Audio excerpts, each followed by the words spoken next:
बिस्मिल्लाहिर्रहमानिर्रहीम। अस्सलाम वालेकुम। सुख की रोशनी के तमाम व्यूअर्स को मेरी तरफ़ से खुशामदीद।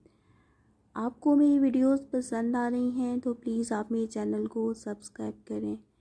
दोस्तों, आज की वीडियो में मैं आपके साथ हज़रत अली के अक़वाल शेयर करूँगी। तो चलें आज की वीडियो स्टार्ट करते हैं।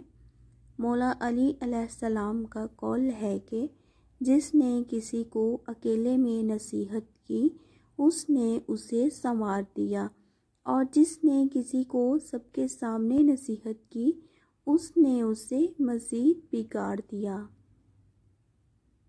मौला अली फरमाते हैं कि इंसान के लिए दुनिया की नेमतों में से नेमत इस्लाम ही काफ़ी है। मशगूलियात में से सिर्फ़ अल्लाह ताला की अताअत काफ़ी है। इबरत के लिए रोज़मर्रा की अमवात का वाक़या होना ही काफ़ी है। मौला अली का कौल है, अच्छे लोगों का तुम्हारी ज़िंदगी में आना तुम्हारी किस्मत होती है और उन्हें संभाल कर रखना तुम्हारा हुनर।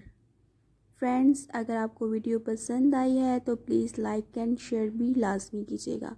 Thank you.